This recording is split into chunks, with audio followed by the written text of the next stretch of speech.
दावत है गा, मैं इधर गजल गा रहा हूँ। कच्ची कली साड़ा मासूम चेहरा है।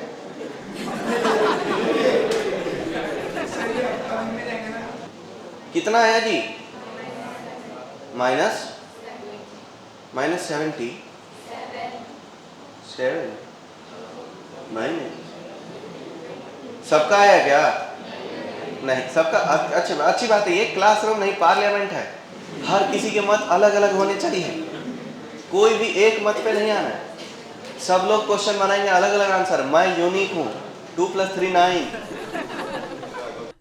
लिखूंगा, मेरे साथ लिखते जाओ और फिर इसके बाद में समझाएंगे।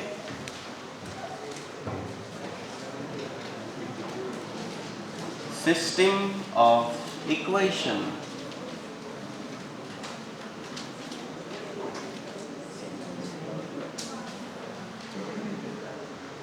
देखो,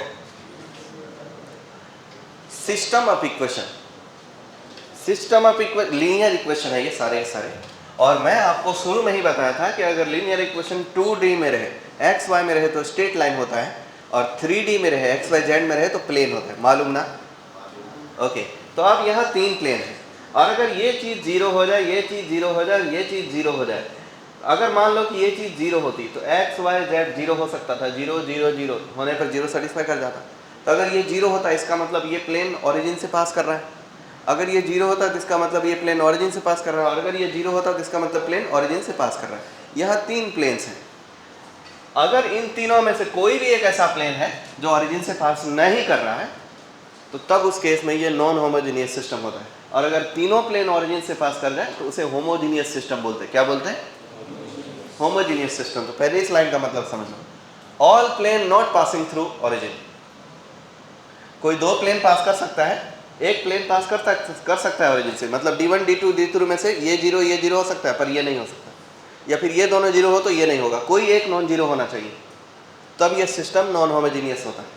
नॉन होमोजीनियस सिस्टम को अलग तरीके से डील करेंगे, होमोजीनियस सिस्टम को अलग तरीके से डील करेंगे। तो फिलहाल मैंने ये माना हो कि ना D1 D2 D3 तीनों नॉन जीरो है। उस इक्वेशन में देखो 5 2 1 है, तीनों नॉन जीरो है, मतलब तीनों ही प्लेन ओरिजिन से पास नहीं कर रहा। इसका मतलब वो सिस्टम क्या है? होमोजीनियस कि नॉन होमोजीनियस? Non homogeneous. क्या है वो?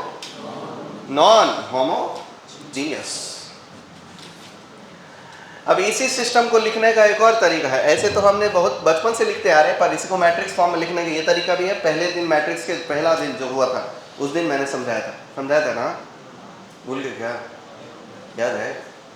तो फिर देखो, इसके सारे कॉफिशिएंट एक साथ लिखेंगे, उसका नाम रखेंगे कॉफिशिएंट मैट्रिक्स। क्या रखेंगे? Coefficient matrix. इसके एक्स वाई जेड एक साथ लिखेंगे, उसका नाम रखेंगे वेरिएबल मैट्रिक्स। क्या नाम रखेंगे? Variable matrix. और इसके सारे कांस्टेंट एक साथ रखेंगे, इसका क्या नाम रखेंगे? Constant matrix. तो मान लो इस मैट्रिक्स का नाम ए है। क्या है ये वाले एलिमेंट्स यहाँ रखे हैं, और इस मैट्रिक्स का नाम ए है, जिसका नाम मैंने कॉफिशिएंट मैट्रिक्स रख दिया हूँ। ये वाले मैट्रिक्स एक्स वाई जेड, ये है एक्स वाई जेड, जिसको वेरिएबल मैट्रिक्स बोलेंगे, और उसका नाम मैंने कैपिटल एक्स रखा। और मान लीजिए कि ये D1 D2 D3 से जो बनने वाला मैट्रिक्स है, उसका वो कांस्टेंट मैट्रिक्स है, उसका नाम मैंने के रखा। तो ये इक्वेशन देख के सबको समझ में आ जाता है कि ये मैट्रिक्स ए है, ये मैट्रिक्स एक्स है, a × x = k मैट्रिक्स दिया है। अब हमको a यहाँ से करना है गायब, उसके लिए हमको a इनवर्स दोनों तरफ करने पड़ेंगे मल्टीप्लाई, इसलिए a इनवर्स पढ़ना आवश्यक था। तो हमने multiplying by a inverse in both hand side, ये BHS है, इसका मतलब both hand side, we will get a inverse times of a times of x = a inverse × k। Okay, a inverse और a दोनों मिलाकर के यूनिट मैट्रिक्स बनता है। यूनिट मैट्रिक्स को x में मल्टीप्लाई करने पर x ही मिलता है, x = a inverse × k। a inverse का फॉर्मूला होता है adjoint of a divided by determinant of a। ये हो जाएगा adjoint of a divided by determinant of a into matrix के। नोमरेटर में आया एडजॉइंट ऑफ a × k, और डिनोमिनेटर में आया डिटरमिनेंट ऑफ a। ये हमको x निकालने का फॉर्मूला मिल गया। क्या मिल गया? फॉर्मूला। क्या निकालने का? x पता करने का फॉर्मूला। ठीक है, तो ये फॉर्मूला है x = adjoint of a times of matrix के divided by determinant of a। This is required formula for x। अब कब x एग्जिस्ट करेगा और कब नहीं करेगा ये भी मसला है। मान लो कि डिटरमिनेंट वैल्यू ऑफ a कभी 0 हो जाए, तो तब x एग्जिस्ट करेगा? मैथमेटिक्स में बेसिक रूल है कि डिनोमिनेटर कभी भी 0 हो नहीं सकता, इसलिए ये चीज़ कभी भी 0 हो नहीं सकती। तो उसके लिए हमको क्या करना पड़ेगा, 3 रूल लिखने पड़ेंगे। एक रूल ये है कि अगर डिटर्मिनेंट ऑफ ए 0 हो जाए तो देन फिर x एग्जिस्ट नहीं करेगा, देन x डिफाइंड नहीं होगा। अगर आप डिटर्मिनेंट ऑफ ए 0 ना हो तभी x डिफाइंड होगा, अगर डिटर्मिनेंट ऑफ ए 0 ना हो तभी x डिफाइंड होगा। And then x is defined and system has unique solution, तब फिर x की एक वैल्यू आएगी, इसलिए सिस्टम का एक यूनिक सॉल्यूशन है और can be obtained by x equal to adjoint of a times of k divided determinant of a। ये बार बार इसलिए लिखा हो ताकि आपको याद रहे, वरना मैं एक बार में भी काम कर सकता था। x equal to adjoint of a times of k divided by determinant of a, इस तरीके से आप x निकाल सकते हैं अगर आपका ये 0 नहीं है तो। लेकिन अगर ये 0 है, नीचे वाली चीज डिनोमिनेटर 0 हो जाए, हो भी सकती है, तो उस केस में 2 केस बनेगा। एक केस कि डिटर्मिनेंट ऑफ a 0 हो पर डिनोमिनेटर तो 0 हो गया पर नोमिनेटर नॉन 0 हो, नोमिनेटर कोई कांस्टेंट नंबर हो और डिवाइडेड बाय 0, मान लो 5 बाय 0 डिफाइंड होगा, 7 बाय 0 डिफाइंड होगा नहीं, तो नॉन 0 नोमिनेटर बाय डिनोमिनेटर 0, इस केस में x is not defined and then system has no solution. और जब सिस्टम का नो सॉल्यूशन है तो निकालने की जरूरत निकलेगा नहीं, है ही नहीं सॉल्यूशन, निकलेगा कैसे। तीसरी बात है कि अगर डिनोमिनेटर 0 हो जाए और नोमिनेटर भी 0 हो जाए, ऊपर वाला भी 0 नीचे वाला भी 0, तब इस x की इनफाइनाइट वैल्यू हो जाती है। न्यूमरेटर 0 बाय 0 फॉर्म, x की इनफाइनाइट पॉसिबल वैल्यूज होती है, ये भी 0 ये भी 0। If determinant of a equal to 0 is equal to adjoint of a into k, यानी न्यूमरेटर डिनोमिनेटर दोनों 0 हो गए, दोनों एक साथ 0 हो गए, इसका मतलब है न्यूमरेटर और डिनोमिनेटर दोनों 0 हो गए, तब फिर सिस्टम का इनफाइनाइट मेनी सॉल्यूशन होगा। तो सिस्टम के 3 प्रकार के सॉल्यूशन, एक सॉल्यूशन यूनिक सॉल्यूशन कब होता है, सबसे ज़्यादा सवाल मैट्रिक्स में इसी टॉपिक से आता है और उसमें भी सबसे ज़्यादा क्वेश्चंस इसी 3 रिजल्ट बेस्ड आता है, और 3 और रिजल्ट है होमोजेनियस सिस्टम का। तो 3 प्रकार के सॉल्यूशन, एक नो सॉल्यूशन कब होगा, जब डिटर्मिनेंट 0 हो और न्यूमरेटर नॉन 0 हो, क्या हो। यूनिक सॉल्यूशन कब होगा, जब डिटर्मिनेंट 0 ना हो। इनफाइनाइट मेनी सॉल्यूशन कब होगा, जब दोनों 0 हो जाए, ठीक है। तो जब दोनों, याद रखने की तरीका मैं यूज करता था जब मैं मेरे स्टूडेंट लाइफ में था, तो अब आपको जो करना है करो। ये दोनों छोड़ो, इस तरीके क्या बताना, हट, आप स्टूडेंट लाइफ में नहीं हो ना, मैं आपने लिख लिया तो बता देते। ये जब दोनों 0 हो जाएंगे तो ऐसे बोल दो हम दोनों एक हुए, हमारे अनेक हुए। याद रखना चीज़, system has infinite many solution, जब दोनों 0 हो जाएंगे तो इनफाइनाइट सॉल्यूशन हो जाएगी। अब मामला ये है, इस सिस्टम में x y z पता लगाना है, तो यूं तो तरीके बहुत हैं पर करेंगे एक से, और वो तरीका यही इस्तेमाल करेंगे। तो इस सिस्टम को सिमिलरली हम ऐसे लिख सकते हैं मैट्रिक्स फॉर्म में, कैसा, बोलो कोएफिशिएंट कौन है, 2 3 4, 1 -1 3, 2 -1, अल्हम्दुलिल्लाह। कुछ तो फरमाइए हुजूर, मुंह से निकालिए कुछ बातें, इरशाद 1, थैम्स ऑफ। आप इतने उदास क्यों हो जी, कोई छोड़ के चली गई क्या, यो ब्रो इतना उदास क्यों हो। अरे नहीं, आपका पड़ोसी, हाँ नहीं हो उदास, छोड़ के नहीं गई, अच्छा 5 2 1, ये हो गया इस सिस्टम लिखने का तरीका। अब इसमें से इसका नाम है a, इसका नाम है x, इसका नाम है k। ये दिखाने की जरूरत है कि ये a है, ऐसे ही बोल देंगे ना कि this system is look like a into x times of a into x is equal to k। So x is equal to what, adjoint of a into matrix k divided by determinant of a।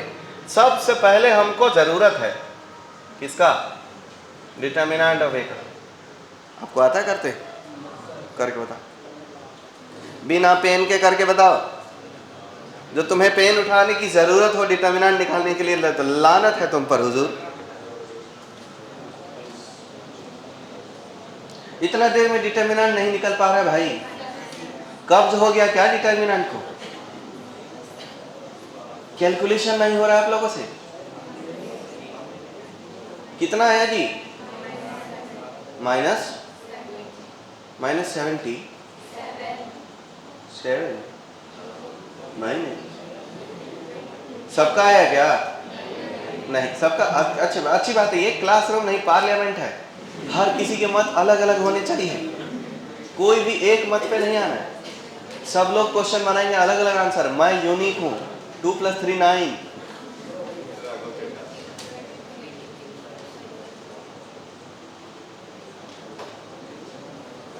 कैसा कैसा बच्चा लोग है जी।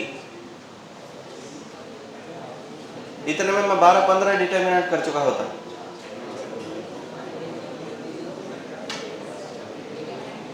चलो अब pen से ही निकाल के दो कम से कम। 20। वाह, अब तो मुझे आप पर यकीन करना मुश्किल हो रहा है। 23 है क्या? चलो तुम्हारे हवाले वतन साथियों, डिटर्मिनेंट ऑफ एज 23 मैं मान लेता हूं, पर इस बात की गारंटी मैं नहीं ले रहा। बच्चों एडजॉइंट निकालो। एडजॉइंट निकालने का एक शॉर्टकट तरीका बताओ क्या? लंबे तरीके से तो हो ना रहा है, और उसको और छोटा करेंगे तो और दिमाग में लगेगा जी, और दिमाग लगने की बात जहां तक आएगी तो फिर तो आप लोग सरेंडर कर दोगे, मैं नहीं कर रहा।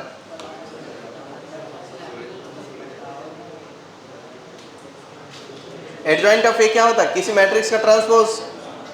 तो एक काम करते हैं ना, इस एलिमेंट देखो कौन कौन सा एलिमेंट कहा जाता है ट्रांसपोज करने पर, ये बात समझा देता हूँ। ये एलिमेंट यहीं रहता है, ये एलिमेंट यहीं रहता है, ये एलिमेंट यहीं रहता है, ये एलिमेंट यहाँ जाता है ट्रांसपोज करने पर, ये एलिमेंट यहाँ, ये एलिमेंट ट्रांसपोज करके इधर, ये एलिमेंट यहाँ, और ये दोनों आपस में इंटरचेंज हो जाते हैं। तो मैं चाहूँ तो बिना ट्रांसपोज किए एक बार में ही डायरेक्ट एडजॉइंट लिख सकता हूँ। आप चाहते हो तो मैं करूँगा, क्या बोलते हो? नहीं भाई, पब्लिक पे मुझे इतना यकीन नहीं है। अपनी शक्ल देखो, यकीन करने लायक हो? डिटर्मिनेंट एक बार 5, एक बार 7, एक बार 23, एक बार 24 निकाल रहे हो, एक क्वेश्चन के अनेक आंसर, और आप एडजॉइंट सही सही निकालोगे। बच्चों ट्रांसपोज ऑफ, पहले 2 का रो बताओ, 2 का रो कॉलम ढक दो, क्या मिलेगा? -1 + 3 कितना?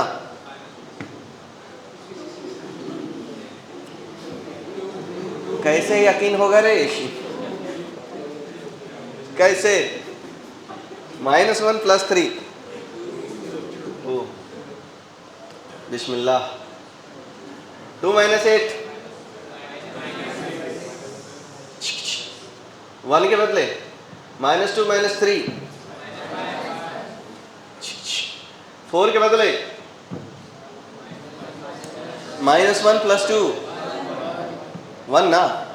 आप चाहो तो ये 4 का जो कोफैक्टर है यहाँ लिख दो, लिख सकता हूँ।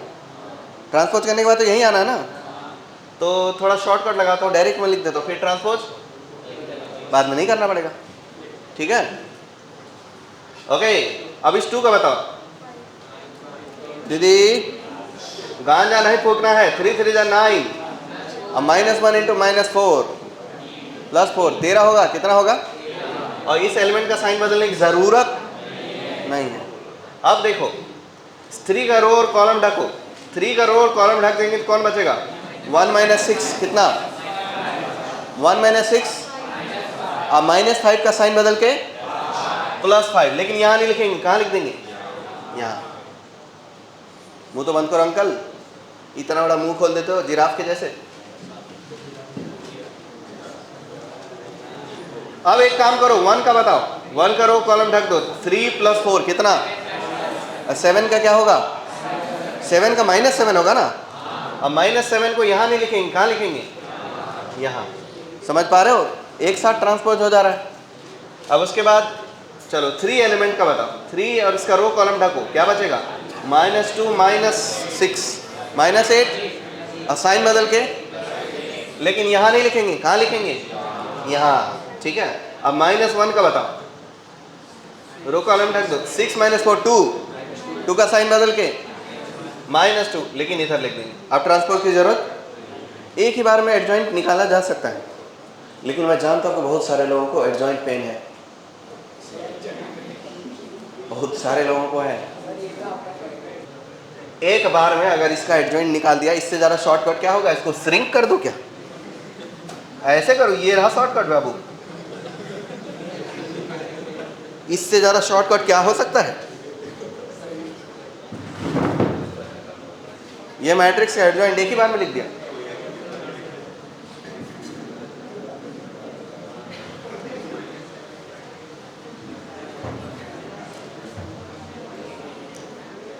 कौन लोग है जो एडजॉइंट बोलते बोलते एडजेसेंट बोल दे रहे हैं?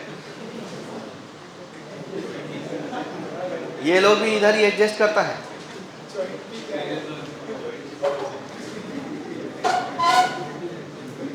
जिन लोगों को भाई एडजॉइंट पेन है वो अपना एडजॉइंट ठीक करे।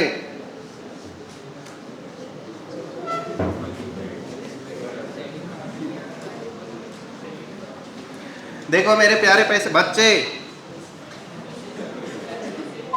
x is equal to adjoint of A into matrix के divided by determinant of A होता है। तो x is equal to 1 by, बोलो डिटरमिनेंट ऑफ ए कितना निकाले आप लोगों ने? 2 3 इनटू एडजॉइंट ऑफ ए कितना निकाला? मैंने कितना निकाला? स्वाति क्या है बे?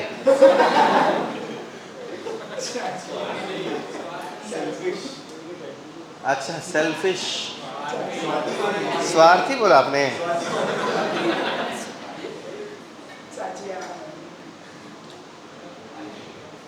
चाची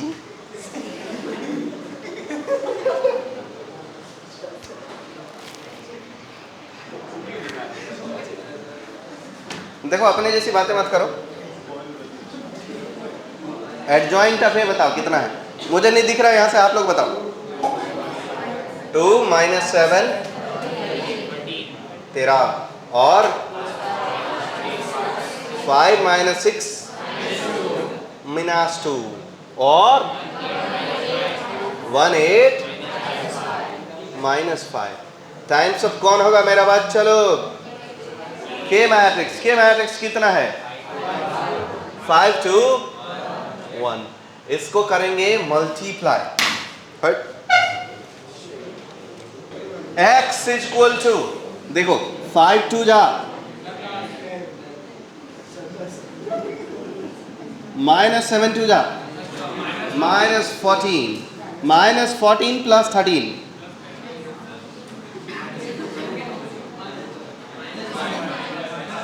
-14 प्लस 13 -1 प्लस 10 9 बाय 23, ठीक है।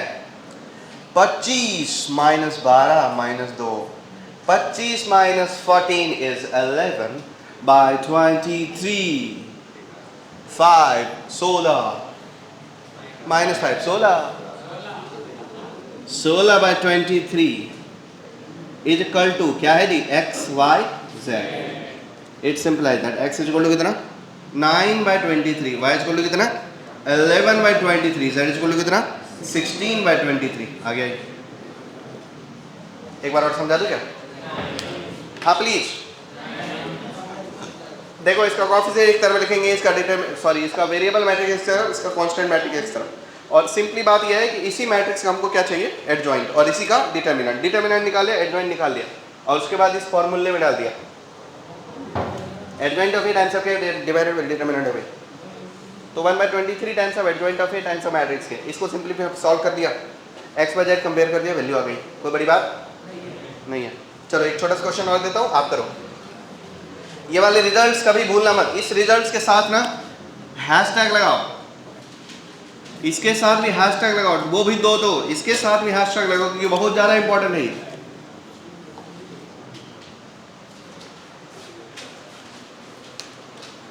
मेरी मंजिल है कहाँ मेरा ठिकाना है।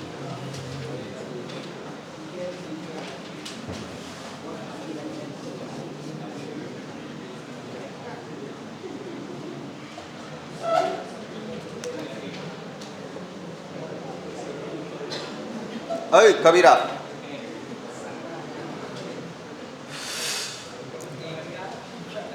find lambda if the system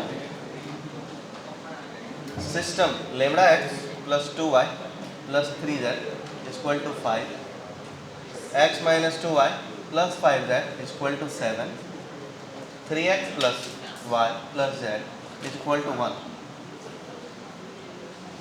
has unique solution.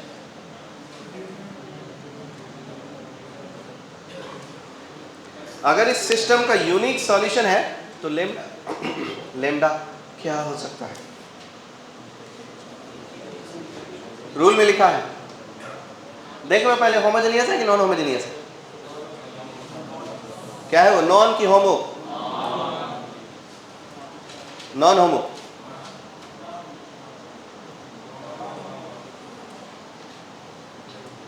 Radhe Radhe, नींद आवत है का?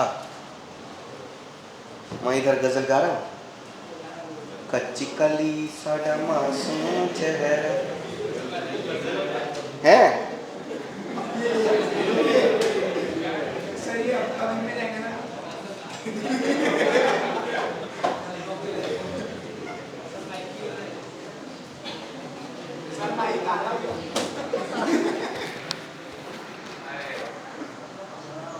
कर लो, खुद से कर लो, देखते कौन कर पाता है। 3 मिनट का वक्त है आपके पास, ज्यादा लम्हे आप नेस्तनाबूद नहीं कर सकते।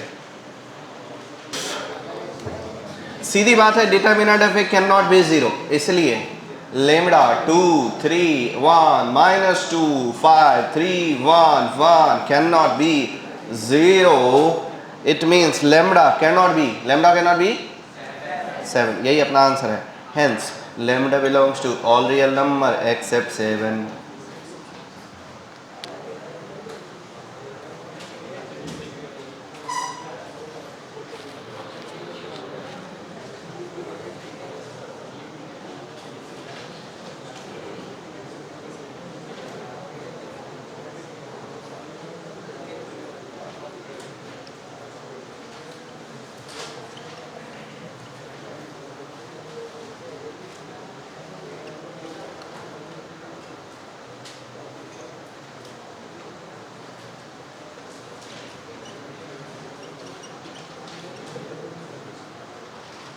Do it, bro.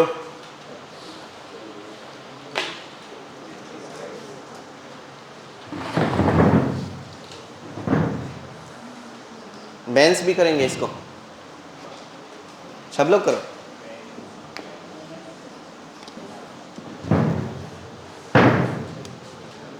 इसमें 2 कंडीशन होना चाहिए, determinant of A equal to 0, ये कंडीशन 1, और adjoint of A into k is equal to 0 condition 2।